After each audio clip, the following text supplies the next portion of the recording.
आगमनम् आगमनम् आगमनम्। ओ हरिहन्ताडम् नमो सिद्धाडं नमो आयिरियाडं नमो वज्रायाडं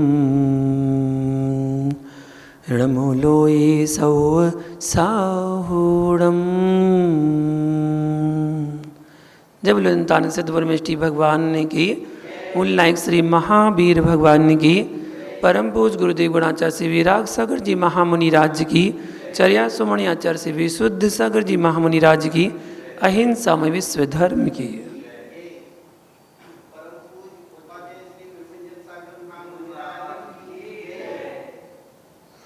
महानुभाव, जिज्ञासा चल रही है।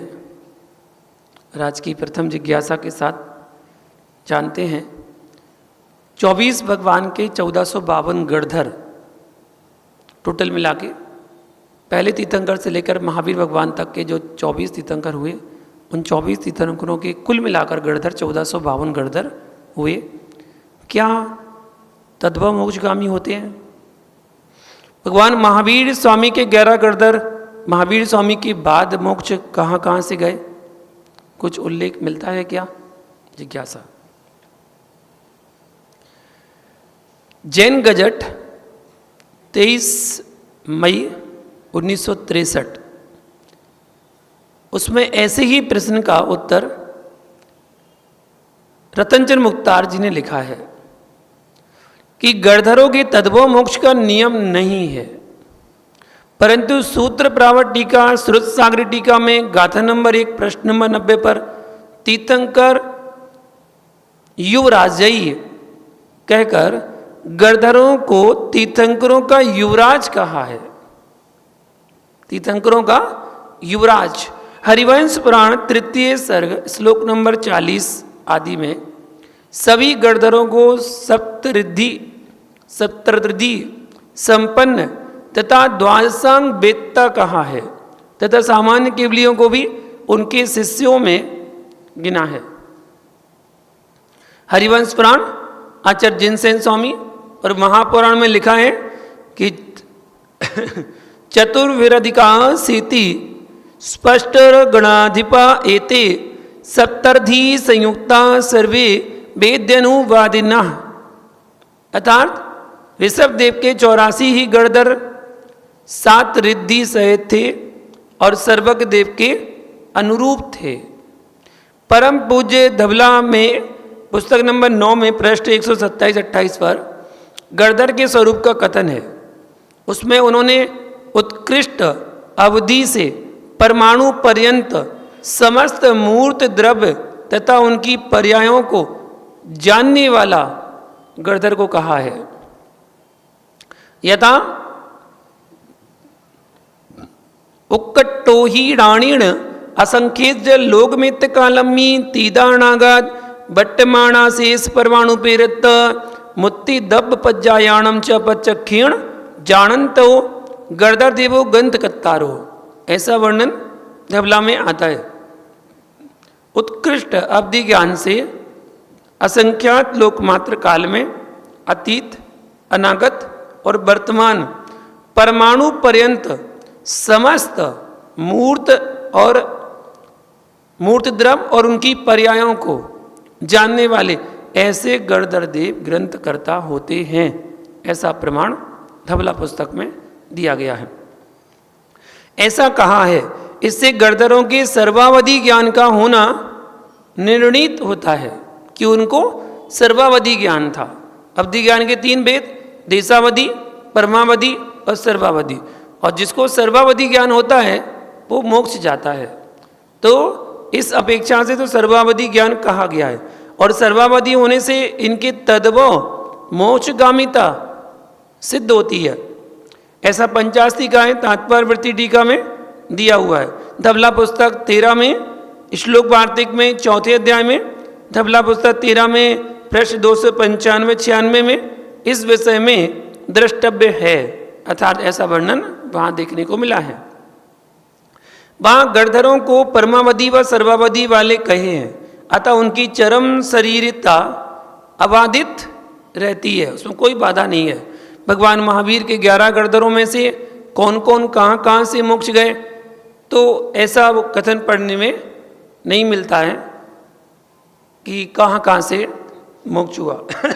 प्रथम गौतम स्वामी का तो मिलता है कि गौतम स्वामी का गुनावा में मोक्ष हुआ।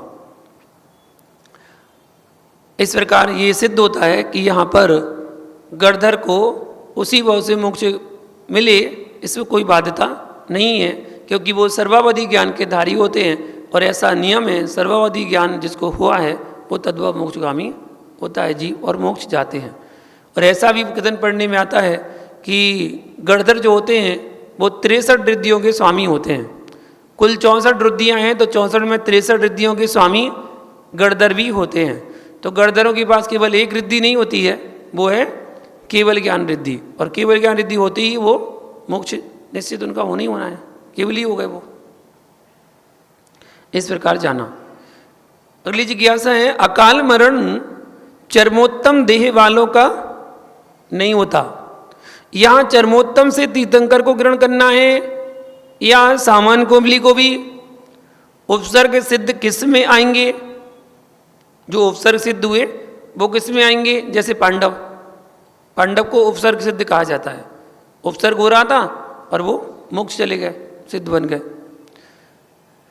तो मोक्ष शास्त्र अध्याय 2 सूत्र नंबर 53 की सर्वार्थ सिद्धि टीका तथा अन्य राजवार्तिक टीका में भी चरमोत्तम शब्द से तीर्थंकर व सामान्य केवली दोनों को ग्रहण किया है। जयदवला पुस्तक 1 में भी इसी मत का समर्थन किया गया है। कोई भी चरम शरीरी हो, तीर्थंकर हो या सामान्य केवली हो, सभी अकाल मरण से रहित होते हैं, उनका अकाल मरण नहीं होता है जो चरम शरीरी है। चरम शरीरी का मतलब ही है ना अंतिम शरीर, चरम मतलब अंतिम शरीर धारण करा। जिसने अंतिम शरीर धारण कर लिया उसका अकाल मरण कैसे होगा? अगर अकाल मरण हो गया तो उसका मतलब दूसरा शरीर धारण करेगा, जन्म लेगा, तो इसलिए चरम शरीरों का अकाल मरण नहीं होता है। ऐसा जयदवला पुस्तक में भी दिया हुआ है। क्या चरम देह धारिण भव मुच्चव जियाणम, धवला पुस्तक 1 प्रश्न नंबर 36। परंतु इस विषय में दूसरा मत भी मिलता है।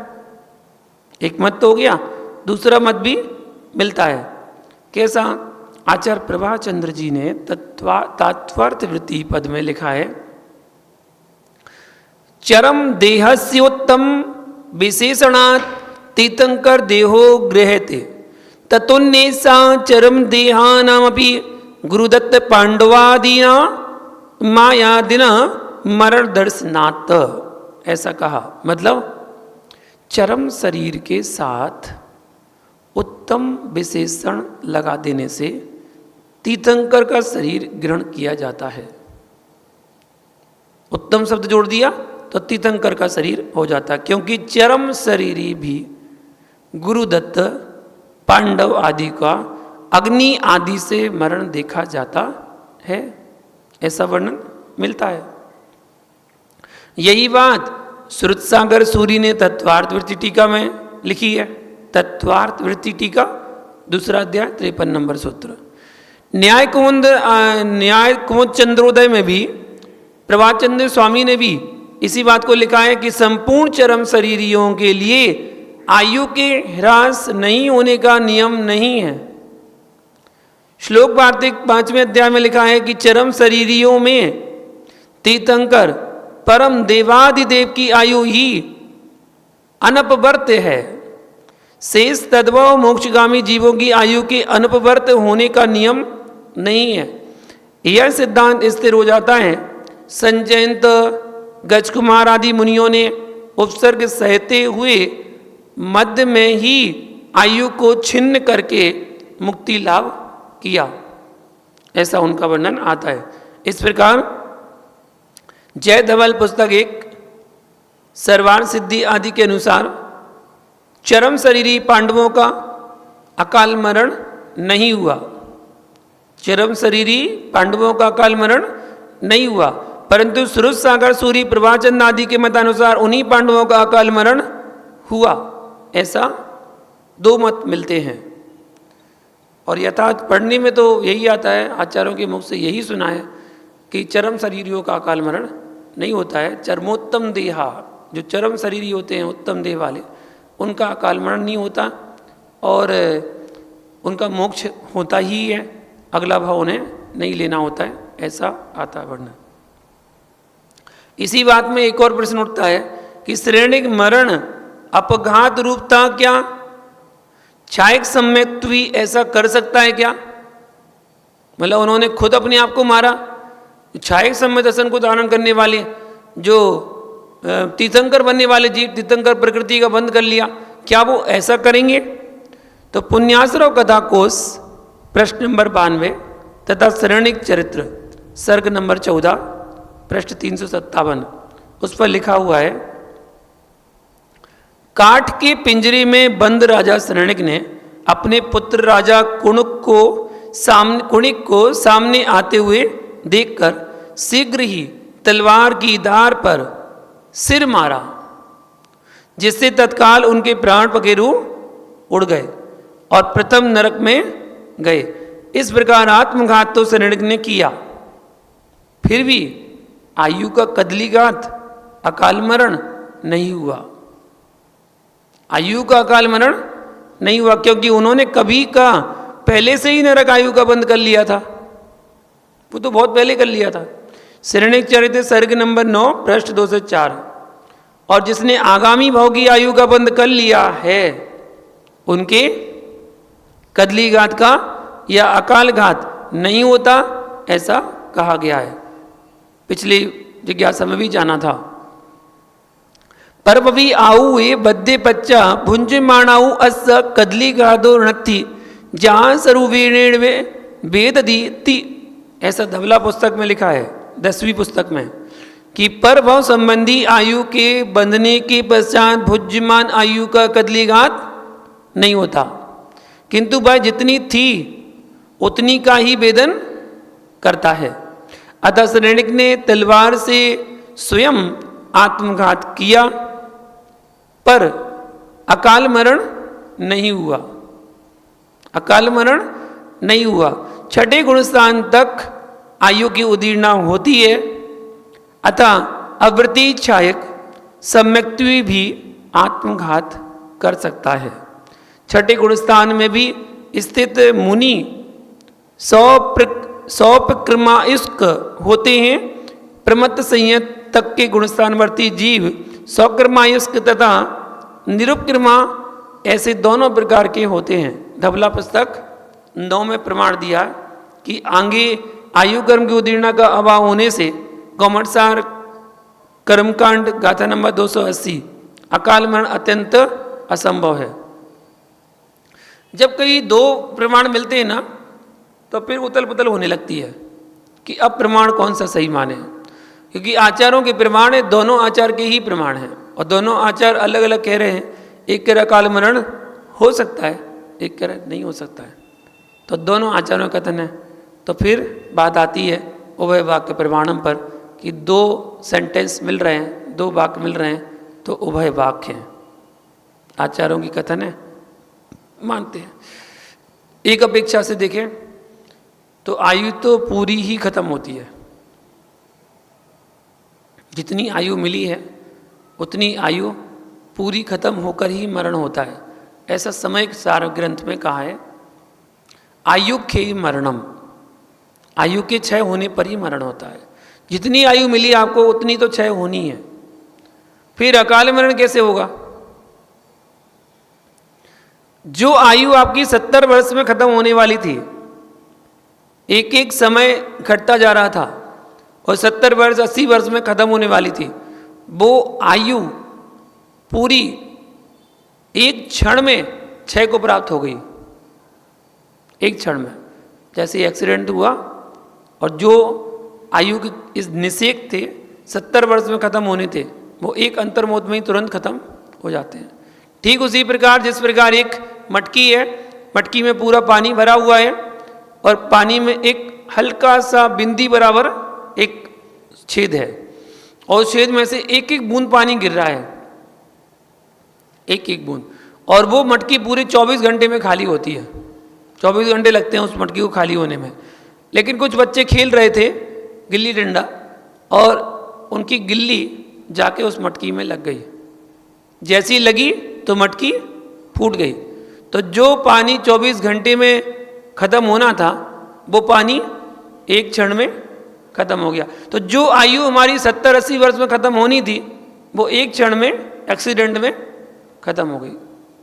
तो ऐसा होता है। तो आयु का पूरा क्षय तो होता ही है, ये तो पक्की बात है। अकाल मरण भी हो रहा है तब भी आयु पूरी क्षय होके जा रही है। ऐसा नहीं है कि उतनी समय तक आत्मा भटकेगी, आत्मा भटकेगी, ऐसा नहीं है। अन्य जो लोग कहते हैं कि जो पहले समाप्त हो जाता है, ख़त्म हो जाता है, तो उसकी आयु उतने समय तक भटकती है और वो दिखती है, लोगों को दिखती है। ऐसा कुछ भी नहीं है। आत्मा कभी किसी की भटकती नहीं है। 4 समय के अंदर अंदर जीव का जन्म हो ही जाता है। 4 समय के अंदर जन्म हो ही जाता है। चाहे वो किसी गति में जाए, किसी आयु में जाए, जन्म तो होगा। चाहे वो मनुष्य में, त्रिंच में, नारकी में या देव पर्याय में। हाँ, ये हो सकता है कि जिस समय किसी जीव का मरण होता है, मान लो एक्सीडेंट से, जहर खाने से, पानी में डूबने से, अग्नि के जलने से, बिल्डिंग से गिरने से, पहाड़ से गिरने से, सांस रुक जाने से, हृदयघात हो जाने से, इतने कारण, बहुत सारे कारण हैं। इन कारणों से जीव का मरण हो सकता है। उसकी आयु को रोका गया, आपने उसको अकाल मरण कर रहे हैं आप। तो जो अकाल मरण करते हैं, चाहे वो स्वयं करे या दूसरा करे, नस काट ली या तलवार से वार कर दिया, चाकू से वार कर दिया, बंदूक की गोली से वार कर दिया, कुछ भी आप जो कर रहे हैं या सामने वाला दूसरा कर रहा है या आप स्वयं कर रहे हैं, अकाल मरण तो हो रहा है, अकाल मरण कर रहे हैं। लेकिन वो अकाल मरण होते हुए भी आयु कर्म का पूरा निषेध समाप्त हो रहा है। आयु कर्म का निषेध समाप्त जैसा हुआ, जिस समय आप अकाल मरण कर रहे हैं उस समय आपके परिणाम कैसे होंगे? अच्छे बढ़िया खिले खिले परिणाम होंगे या मध्यस्थ परिणाम होंगे या संश्लेषित परिणाम होंगे? कैसे परिणाम होंगे? जो अकाल मरण कर रहा है, आत्मघात कर रहा है, उसके परिणाम होंगे कैसे?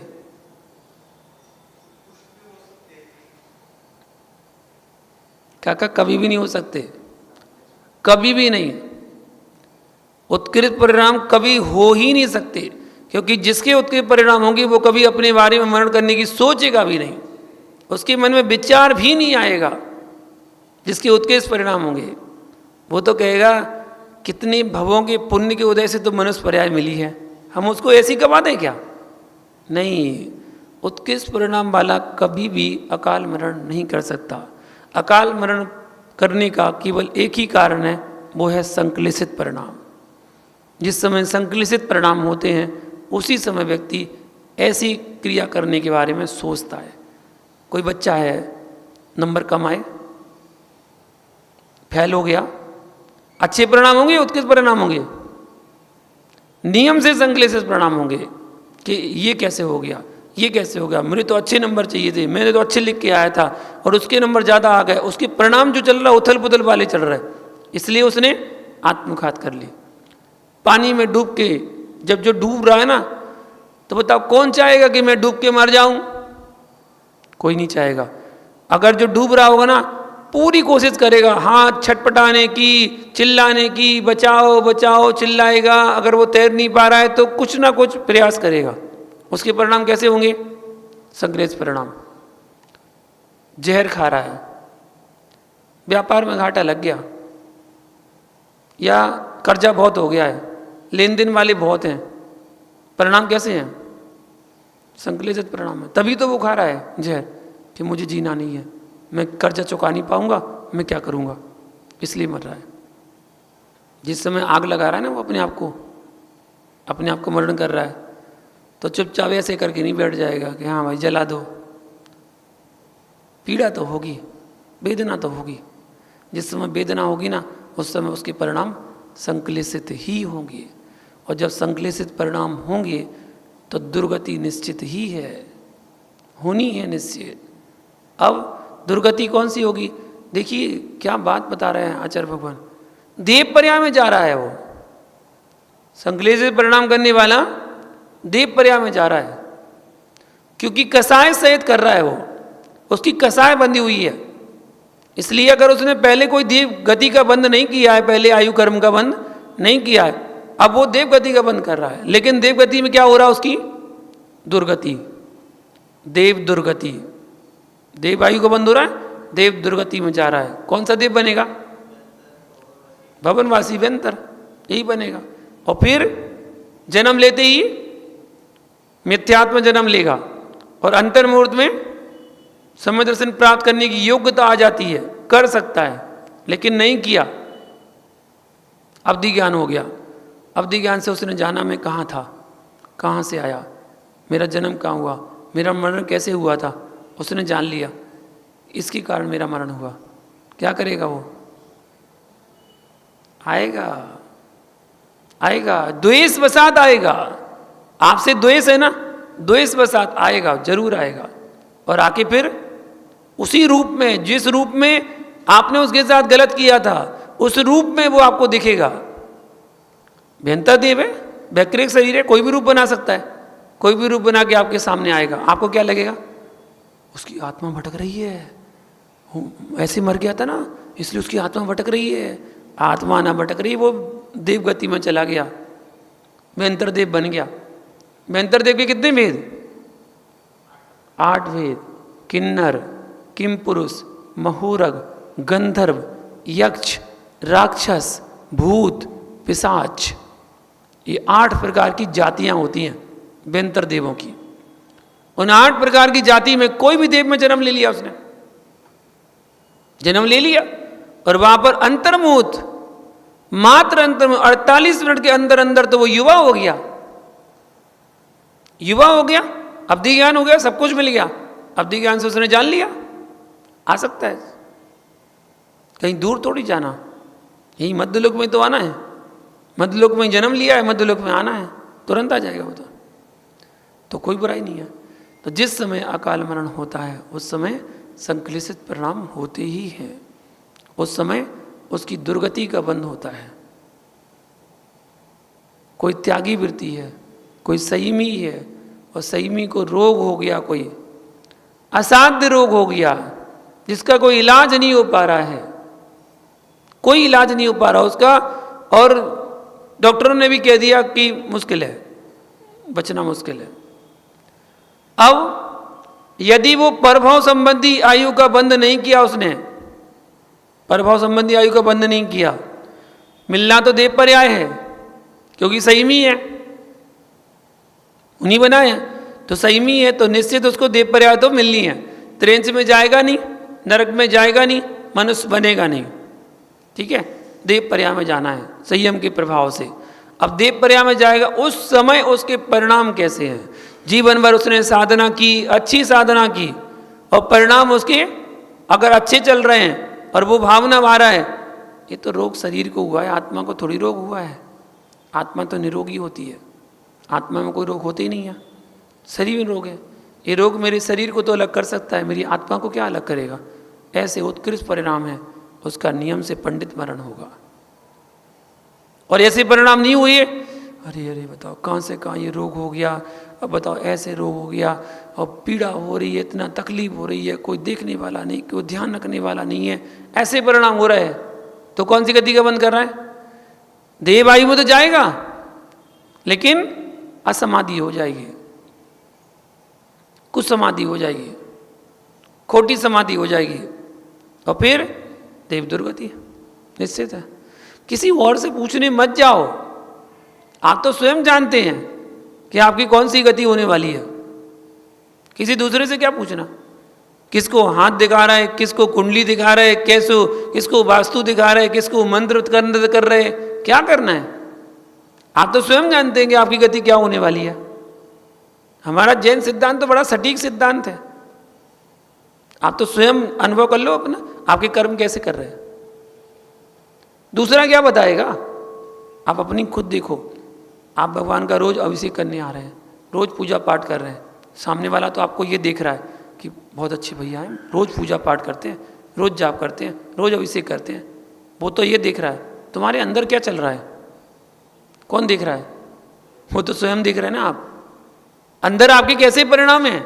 मंदिर में आकर भी आपके खोटे परिणाम हो रहे हैं, खोटी भाव बन रहे हैं। वो बाहर वाला नहीं देख रहा। बाहर वाला तो ये देख रहा है कि अभिषेक करते हैं, बाहर वाला ये देख रहा है कि देखो जाप कर रहे हैं, बाहर वाला ये देख रहा है कि देखो पूजा करते हैं, बाहर वाला तो ये देख रहा है। लेकिन तुम्हारे अंदर परिणाम क्या चल रहे हैं वो तो तुम ही जानते हो, और या केवल ही जाना है, बस और कोई नहीं जानता। या तो तुम जानते हो या केवल ही जानते हैं कि तुम्हारे अंदर क्या परिणाम, क्या भाव हो रहे हैं। और जैसे भाव वैसा भाव, जैसे भाव वैसे भाव। आपको भाव वैसे ही मिलने वाला है। फिर किसी और से मत पूछो कि मैं नरक जाऊंगा कि तिरंज जाऊंगा, कि मैं देव बनूंगा कि मनुष्य बनूंगा। क्या पूछना किसी से? संयम धारण कर लिया, कहां जाओगे? सिद्धांत कह रहा है, आगम कह रहा है कि जिसने मनुष्य गति का, त्रिंस गति का या नरक गति का बंद कर लिया है, आयु का बंद कर लिया है, वो जीवन में संयम धारण नहीं कर सकता, कर ही नहीं सकता। उसके भाव नहीं बनेंगे, संयम धारण कर ही नहीं पाएगा। यदि देव आयु का बंद किया है तो संयम धारण कर सकता है, यदि किसी भी आयु का बंद नहीं किया तो संयम धारण कर सकता है। ये दो ही रीजन है बस। किसी भी आयु का बंद नहीं किया तो संयम धारण कर सकता है, देव आयु का कर लिया तो संयम धारण कर सकता है। यदि 3 आयु का बंद किया तो संयम धारण करने के भाव ही नहीं हो गया। ये है जैन धर्म। किसी और से क्या पूछना आपको? क्यों भटकते हो? क्यों भटकना? क्या किस लिए भटकना है? आप तो खुद निर्णय करो। बस केवल एक चीज करना शुरू कर दो। क्या? स्वाध्याय। बस स्वाध्याय करना शुरू कर दो, ज्ञान अर्जन शुरू कर दो, ग्रंथों को पढ़ना शुरू कर दो। हमारे यहाँ हर चीज का जवाब है, हर चीज का जवाब है। बस आपको आता नहीं है, समझ में नहीं आता, आएगा आएगा। शुरू तो करो आप। जब शुरू करोगे आएगा, धीरे धीरे समझ में आने लगेगा। क्योंकि कुछ चीज़ें ऐसी होती हैं, जटिल कठिन होता है, गूढ़ होता है। हमारे आचार्यों तक तो कह दिया। एक अष्टसहस्री नाम का ग्रंथ है अपने यहाँ, तो जिन्होंने लिखा ना, जिन्होंने टीका लिखी, उन्होंने बाद में मालूम क्या लिखा? भैया ये अष्टसहस्री नहीं है, ये तो कष्ट सहस्री है। उन्हीं ने लिखा है, जिन्होंने टीका लिखी उन्होंने कह दिया भैया अष्टसहस्री नहीं है, ये तो कष्ट सहस्री है, इतना कठिन है। तो जब आचार्य खुद कह रहे हैं तो फिर आप कैसे समझोगे उसको, है ना? उसको समझने वाले नहीं हो। इसी बात को आचार्य भगवान कहते हैं कि कोई भी आगम सिद्धांत है, आगम सिद्धांत को जाने समझे और उसकी बात चिंतन करें। आपको समझ में नहीं आ रहा, गुरुओं से पूछें, मुनिराज से पूछें, आचार्यों से पूछें कि इसका ऐसे कैसे, तो वो बताएंगे। अगर उनको भी नहीं आए तो वो भी ये कह देंगे कि या तो हम देख के बताएंगे या आचार्य से पूछ के बताएंगे। अगर उनको नहीं आता ना तो बिल्कुल बताना नहीं चाहिए। अगर आपने अपने छेउसम से कुछ बता दिया और कुछ और निकला तो सामने वाले की तो आस्था बिगड़ गई ना। बोले बताओ मुनिराज ने ऐसा बताया था, उनने तो गलत बता दिया, तो गलत हो जाएगा। तो जहाँ 2 प्रमाण मिल रहे हैं, जैसे अभी अपन ने देखा 2 प्रमाण आकल्पना होता भी है, नहीं भी होता है, तो दोनों प्रमाण के बारे में बताओ कि ऐसा भी पढ़ने में आया, ऐसा भी पढ़ने में आया। इसलिए वर्तमान यथार्थ तो यही है कि आयु तो पूरी होती ही है, चाहे कोई सा भी जीव हो, आयु तो पूरी करके ही जाता है। अब वो कैसे हो रही है? 70 साल वाली अंतर्मुद में हो रही है या 70 साल वाली 70 साल में हो रही है? वो तो उसके ऊपर है कि किस कारण से कैसा हुआ है, इसलिए अकाल मरण ऐसा बताया गया। एक जिज्ञासा है, पुण्यशाली भरत चक्रवर्ती ने लवण समुद्र में प्रवेश किया, है ना, ऐसा कथन आता है कि महापुराण, जिज्ञासा उठ रही है कि महापुराण 28वें पर्व में पृष्ठ 540 पर लवण समुद्र को जीतने की है इच्छा जिसकी, ऐसे भरत ने दिव्य अस्त्र को धरे समुद्र में प्रयाण किया। कौन से समुद्र में? लवण समुद्र में। लवण समुद्र जम्बूद्वीप के बाहर। यहां प्रश्न है कि 6 खंड जीतने में लवण समुद्र में प्रवेश कैसे व क्यों किया? 6 खंड के बीच में तो लवण समुद्र नहीं आता, वो तो जम्बूद्वीप के बाहर है। हाँ, नदी तो आती है, गंगा नदी आती है, सिंधु नदी आती है, ये 2 नदी तो मिलेंगी 6 खंड पर विजय प्राप्त करने के लिए। लवण समुद्र कैसे, क्यों? बताते हैं। 6 खंड से संबंधित होने के कारण मागध क्षेत्रस्थ मागध देव को भी जीतना आवश्यक था। उसे जीतना लवण समुद्र में गए बगैर कैसे हो? अतः भरत चक्रवर्ती ने सेना सहित लवण समुद्र में जाकर मागध क्षेत्र व मागध देव को जीता। उसके रथ व घोड़े समुद्र में चलने में भी प्रवीण थे, अतः समुद्र में चक्रवर्ती बड़े आराम से जा सकता है। अरे अर्धचक्री जो कृष्ण थे, कृष्ण आदि लवण समुद्र पार करके घातकी खंड में गए थे, तो पूर्ण चक्री भरत लवण समुद्र में कैसे नहीं जा सकता था? ऐसा नहीं समझना कि कहीं भरत ने पूरा लवण समुद्र जीता, ऐसा नहीं समझना। इसमें आगम पठनीय है। क्या वर्णन मिलता है कि भरत ने कहा, समुद्र को उल्लंघन कर मागध नाम के देव को आज ही बस करना है। यहां समुद्र का नाम लवण आया है कि लवण समुद्र को आदि पुराण 28 नंबर अध्याय में दिया है। भरत ने नियम अनुसार सेना की रक्षा करने का भार सेनापति को दिया और वह स्वयं लवण समुद्र को जीतने की इच्छा से दिव्य अस्त्र शस्त्रों को धारण करके निकला। ऐसा आदि पुराण में 28वें पर्व में कहा है, जिसमें जल और स्थल दोनों पर एक से चलने वाले दिव्य घोड़े जुते हुए हों और जो दिव्य अस्त्र शस्त्रों से भरा हुआ है, ऐसे रथ पर भरत चक्री सवार हुआ। ऐसा आदि पुराण 28वें सर्ग में कहा है। पुरोहित ने जोर से भरत को कहा, हे देव, इस लवण समुद्र में जो देव रहते हैं वे आपके विजय करने योग्य क्षेत्र के बाहर ही रहते हैं, इसलिए उन्हें जीतने के लिए आपका यह समय है। ऐसा आदि पुराण में 28वें सर्ग में कहा है। लवण समुद्र अनेक द्वीपों से व्याप्त था, ऐसा आदि पुराण में कहा, जिनकी लगाम ढीली कर दी गई है। ऐसे मन के समान शीघ्र जाने वाले घोड़ों से जुता हुआ वह रथ लवण समुद्र में इस प्रकार शीघ्र जा रहा था मानो जहाज ही हो। श्लोक नंबर 105 में कहा, वह रथ बड़ी तेजी से समुद्र में जा रहा था मानो समुद्र का जल स्थल रूपी परिणत हो गया हो, क्योंकि ये चक्रवर्ती के घोड़े जल में भी स्थल मतलब भूमि समझकर ही रथ को खींच लिए जा रहे हैं। आहा, चक्रवर्ती का पुण्य भी कैसा आश्चर्य करने वाला होता है। ऐसा आदि पुराण 28वें नंबर सर्ग में 108 नंबर श्लोक में दिया है। भरत का रथ समुद्र में थोड़े से योजन प्रवेश कर पानी के बीच में ठहर गया। जब वह चक्रवर्ती का रथ समुद्र में 12 योजन चलकर ठहर गया था, तब भरत ने क्रोधित होकर धनुष हाथ में लिया। भरत ने जो बाण उस धनुष पर रखा था, उस पर ये समाचार लिखे हुए थे कि मैं ऋषभदेव का पुत्र भरत चक्रवर्ती हूं, इसलिए मेरे क्षेत्र में रहने वाले व्यंतर देव सब मेरे अधीन हो।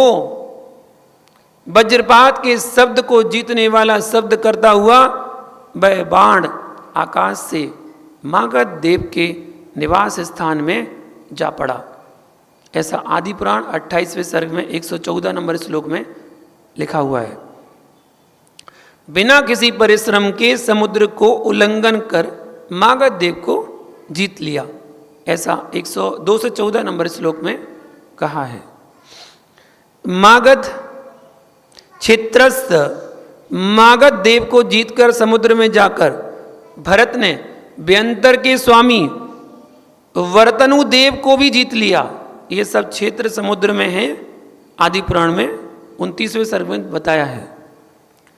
और भी कहा, अंत में भरत ने पहले के समान ही लवण समुद्र में प्रवेश कर वहां जाकर प्रभास नाम के व्यंतरों के स्वामी को जीता और प्रभास नाम के क्षेत्र को अपने अधीन किया।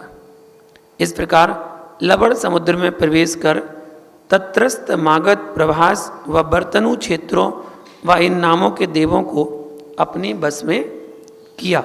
आदि पुराण 30वें नंबर सर्ग में ऐसा उल्लेख आया है।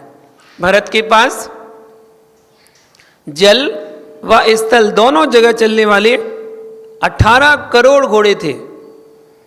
आदि पुराण 32वें नंबर सर्ग में दिया। भरत ने समस्त पृथ्वी को जीता था, जिसकी करधनी मतलब सीमा लवण समुद्र थी, ऐसा उल्लेख मिलता है। इस प्रकार इतने कथनों के अनुसार ये बताया गया कि भरत चक्रवर्ती भी लवण समुद्र में प्रवेश कर सकता है। जब अर्धचक्री कर सकता है तो पर चक्रवर्ती क्यों नहीं कर सकता, वो भी कर सकता है।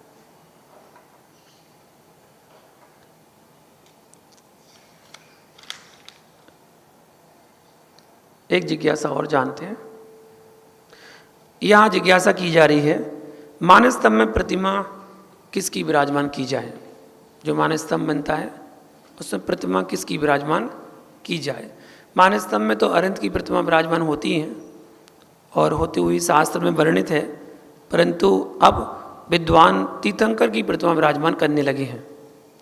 यहाँ तक कि यह कहाँ तक उचित है, ऐसा जिज्ञासा करने वाला समाधान कर रहा है कि कहाँ तक उचित है, क्योंकि जितने भी आकृतिम जिनालय हैं और जहाँ भी मानस्तंभ की रचना है, उन मानस्तरों में आकृतिम जिनालयों में भी अरंत की प्रतिमा ही विराजमान होती है। साक्षात भगवान के समोषण में भी जाते हैं तो भगवान के समोषण में 4 मानस्तंभ होते हैं चारों दिशाओं में। उन चारों मानस्तंभ में अरहंत भगवान की प्रतिमा ही विराजमान होती है। तो यहाँ बता रहे हैं मानस्तंभ में तीर्थंकरों की प्रतिमा विराजमान होती हैं और करते आए हैं। पुराने मानस्तंभों में भी तीर्थंकरों की मूर्तियां देखी जाती हैं, जो अभी वर्तमान में बन रहे हैं वो भी। एक बार कुंतलगिरी में विक्रम संवत 2010 के साल में चारित्र चक्रवर्ती आचार्य शांति सागर जी मुनिराज के समक्ष भी यही चर्चा आई थी। उन्होंने पंडित खूबचंद जी शास्त्री से भी यही कहा था कि तीर्थंकरों की ही मूर्तियां मानस्तंभ में विराजमान होती हैं। वे उस समय विद्वान पंडित मौजूद थे, ऐसा शांति सागर जी मुनिराज ने समाधान दिया था। समोषण पूजा विधान में पूर्व आदि दिशाओं में विराजमान मानस्तंभ प्रतिमाओं के दर्शन करते हुए इंद्र आदि गंधकुटी में साक्षात जिनेंद्र के दर्शन करते हैं, ऐसा पंडित नाथुराम जी ने समाधान कहा था कि जिनका समोषण होता है उन्हीं भगवान का गुणगान होता है। ऋषभ देव के उतंग धनुष बसुचार चार 23 जिनके क्रम हानि जान, ऐसा समोषण पाठ में दिया है। मतलब समोषण की रचना तीर्थंकर की ऊंचाई के अनुसार होती है। जैसे तीर्थंकर की ऊंचाई अवगाहना होती है वैसे समोषण की रचना होती है। इससे यह सिद्ध होता है कि जिन तीर्थंकर का समोषण होता है उनके दर्शन गंधकुटी में होते हैं। उसके पहले इंद्र आदि मिलकर मानस्तंभ की चारों दिशाओं में विराजमान जिन प्रतिमाओं के दर्शन करते हुए गंधकुटी तक जाते हैं, उन मानस्तंभीय प्रतिमाओं के दर्शन करते समय वे गुणगान उन्हीं तीर्थंकर का करते हैं, क्योंकि वह समोषण अर्थात धर्म सभा उन्हीं तीर्थंकर की है। प्रतिमा किसी की हो, गुणगान उन्हीं तीर्थंकर का करते हैं जिनका समोषण होता है। मंदिर में जिन मूल नायक के दर्शन पूजन करने हम जाते हैं, वेदी तक पहुंचने के पूर्व दरवाजे से आगे और मंदिर वेदी के मध्य में जो मानस्तंभ होता है उसकी प्रतिमाओं के दर्शन पूजन में गुणगान तो मूल नायक का ही होता है। मानस्तंभ की चारों प्रतिमाओं के नाम मूल नायक के नाम अनुसार ही इसलिए होते हैं कि मानस्तंभ उन्हीं तीर्थंकरों का है। प्रतिमाओं पर चिन्ह पहले नहीं होते थे। ये तो 7वीं 8वीं शताब्दी से प्रचार में आया। वास्तव में पूज्यता वीतरागता की है, वह सभी तीर्थंकरों में समान होती है, किसी की छोटी किसी की बड़ी नहीं होती है, समानता होती है। प्रतिष्ठा पाठ में मंत्र संस्कार भी प्रतिमा में जिनका चिन्ह बनवाते हैं उन्हीं के माता पिता गोत्र आदि का उच्चारण मंत्रोच्चारण द्वारा किया जाता है। सामान्य मंत्र संस्कार नहीं होता ऐसा बताया। अर्थात पंचकल्याणक में भी गोत्र के संस्कार दिए जाते हैं। जिन प्रतिमा के जो भगवान के संस्कार होने ना, उन भगवान का गोत्र बोला जाता है। आकृतिम चैत्यालयों में अरहंत की ही प्रतिमाएं होती हैं, किसी विशेष तीर्थंकर की नहीं। ये ठीक है। जहाँ तक मानस्तंभ का प्रश्न है, अनादि मानस्तंभों में भी इसी तरह चिन्ह नहीं होते, वे सामान्य अरहंत की प्रतिमाएं होती हैं, अरहंत की प्रतिमाएं ही होती हैं। तथा वर्तमान में जो तीर्थंकर की प्रतिमा विराजित की जाती है सो वे भी अरहंत ही है, सिद्ध थोड़ी है, अरहंत ही है। बात यह है खबिद गादि कम्मा केवल लाणीण दिट्ट सवट्टा अरहंता नाम, यानी जिन्होंने घातिया कर्मों को नष्ट कर केवल ज्ञान के द्वारा संपूर्ण पदार्थों को देख लिया, वे अरहंत है, वे अरहंत है। अर्थात सहयोग केवली व अयोग केवली दोनों ही अरहंत संज्ञा को प्राप्त है, ऐसा धवला पुस्तक 8 पृष्ठ नंबर 89 में कहा है। अरहंत का कारण तीर्थंकर नाम कर्म है। अरहंत कारणम तीर्थंकरत्वानाम सर्वार सिद्धि में कहा, राजवार्तिक में कहा। अतः तीर्थंकर प्रकृति का उदय होने पर जीव अरहंत ही होता है, सिद्ध नहीं।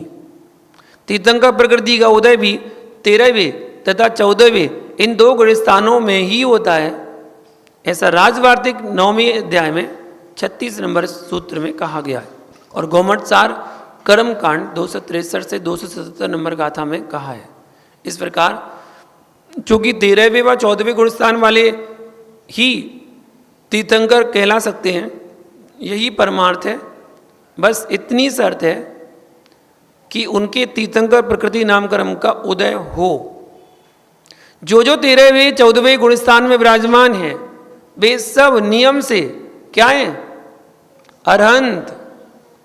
जो भी 13वें 14वें गुणस्थान में विराजमान है वो सब क्या है? नियम से अरहंत है। ऐसा धवला पुस्तक 8 में दिया है। परंतु उनका तीर्थंकर होना जरूरी नहीं है। तीर्थंकर होना जरूरी नहीं है, अरहंत जरूर है। परंतु जो तीर्थंकर हैं वे नियम से उनके 13वें 14वें गुणस्थान भर्ती ही होने का नियम होने से अरहंत तो है ही। जो तीर्थंकर हैं वो तो अरहंत है ही, लेकिन जो अरहंत है वो तीर्थंकर हो ये जरूरी नहीं है। इस कारण वर्तमान में मानस्तंभों से तीर्थंकरों की प्रतिमाएं विराजमान की जा रही हैं तो भी दोष नहीं है, क्योंकि समस्त तीर्थंकर नियम से अरहंत ही होते हैं। यदि यह कहा जाए कि आकृतिम मानस्तंभों में तो चिन्ह रहित अरहंत प्रतिमा होती हैं, तो यहाँ चिन्ह सहित क्यों? तो उत्तर यह है कि अकृत्रिम चैत्यालयों की तुलना कृत्रिम चैत्यालयों से करना उचित नहीं है। किंतु अकृत्रिम मंदिरों की मुख्य वेदी में भी अचिन्हित प्रतिमाएं ही होती हैं। मुख्य वेदी में अकृत्रिम अचिन्हित प्रतिमाएं ही होती हैं। अतः वैसा अनुकरण मानस्तंभ में भी न्यायी है। कृत्रिम मंदिरों में मूल वेदी से सचिन्ह प्रतिमा होती हैं, अतः यहाँ का मानस्तंभ भी सचिन्ह प्रतिमा वाला होना न्यायी है। अकृत्रिम जिनालयों में अंदर भी अनंत की प्रतिमा होती हैं बिना चिन्ह की, तो बाहर भी होती हैं। ऐसे ही वर्तमान में कृत्रिम जिनालयों में चिन्ह वाली प्रतिमा आनंद की होती हैं, तो बाहर भी चिन्ह वाली प्रतिमाएं होती हैं। इसमें कोई बुराई वाली बात नहीं है। अर्थात प्रतिमा तीर्थंकरों की कर सकते हैं। यहीं पर समाप्त करते हो। जय बोलो महावीर भगवान ने की। राजा भव दधि तार उतार जिहाजा, ददी पार उतार जिहाजा। छम छम छम छमा छम बाजे घुंघरू, बाजे घुंघरू, हाथों में दीपक लेके आरती करूं, बाजे छम छम छम छमा छम। दूसरी आरती से धन केरी, दूसरी आरती से धन केरी, सुमिरन करत मिटे भव फेरी, सुमिरन करत मिटे भव फेरी। छम छम छम छमा छम बाजे घुंघरू, बाजे घुंघरू, हाथों में दीपक लेके आरती करूं, बाजे छम छम छम छमा छम। तीसरी आरती सूर मुनिंदा, तीसरी आरती सूर मुनिंदा, जन्म मरण दुख दूर करेंदा, जन्म मरण दुख दूर करेंदा। छम छम छम छमा छम बाजे घुंघरू, बाजे घुंघरू, हाथों में दीपक लेके आरती करूं, बाजे छम छम छम छमा छम। चौथी आरती श्री उवझाया, दर्शन देखत पाप पलाया, छम छम छम छमा छम बाजे घुंघरू, बाजे घुंघरू, हाथों में दीपक लेके आरती करूं, बाजे छम छम छम छमा छम। पांचवी आरती साधु तुम्हारी, कुमति विनाशन शिव अधिकारी, इसलिए प्रभु तेरी आरती करूं, आरती करूं। हाथों में दीपक लेके आरती करूं, बाजे छम छम छम छमा छम। संध्या करके आरती कीजे, अपनो जन्म सफल कर लीजे, जो कोई आरती करे करावे, सो नर नार अमर पावे, सोने का दीप कपूर की बाती, जगमग ज्योति जगे सारी राती, छम छम छम छमा छम बाजे घुंघरू, बाजे घुंघरू, हाथों में दीपक लेके आरती करूं, बाजे छम छम छम छमा छम। जय बोलो पंच परमेश्वरी भगवान की। मुनिश्री की आरती करेंगे सभी लोग। आरती उतारूं विभंजन सागर मुनिराज, आज थारी आरती उतारूं, आरती उतारूं थारी मूरत निहारूं, आरती उतारूं थारी मूरत निहारूं, विभंजन सागर मुनिराज, आज तारी आरती उतारूं। क्षेत्र सोनागिर जन्म लियो है, माँ जिन वाणी को धन्य कियो है, विराग सागर जी के लाल, आज तारी आरती उतारूं, विभंजन सागर मुनिराज, आज तारी आरती उतारूं। ज्ञानी ध्यानी निरअभिमानी, शांति सुधारस के हो दानी, वाणी है सुखकार, आज थारी आरती उतारूं, विभंजन सागर मुनिराज, आज तारी आरती उतारूं। कोमल काया छोड़ी माया, जग का नश्वर सुख न भाया, छोड़ा सब परिवार। आज तारी आरती उतारो विभंजन सागर मुनिराज, आज तारी आरती उतारो।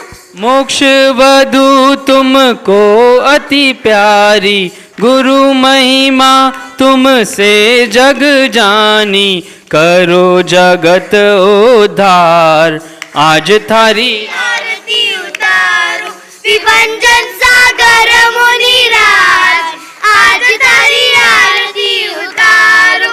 स्वर्ण रत्नमयी आरती भाई, केवल ज्ञान मिले सुखदाई, युग युग जियो मुनिराज।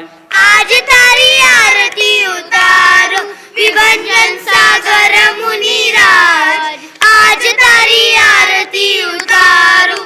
चौथी आरती श्री उवजाया, दर्शन देखत पाप पलाया, पांचवी आरती साधु तुम्हारी, कुमति विनाशन शिव अधिकारी, शरण में ले लो मुनिराज। आज तारी आरती उतारो विभंजन सागर मुनिराज, आज तारी आरती उतारो। आरती उतारूं थारी मूरत निहारूं, आरती उतारूं थारी मूरत निहारूं, विभंजन सागर मुनिराज, आज थारी आरती उतारूं। जब बोले परम पूज्य श्रवणोपाध्याय मुनि श्री 108 विभंजन सागर जी महामुनि राज की।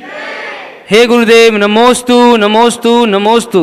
दद्युग जलाक्षत मनोहर पुष्प दीपे, पात्रार्पितम प्रतिदिनम महर्दादनेन, त्रैलोक्य मंगल सुखालय काम दोहा, मारार्तिकम तव विभोरवतारयामि। इति श्री मंगलार्तिका अवतरणम मंगलोद्धारणम करोमि स्वाहा।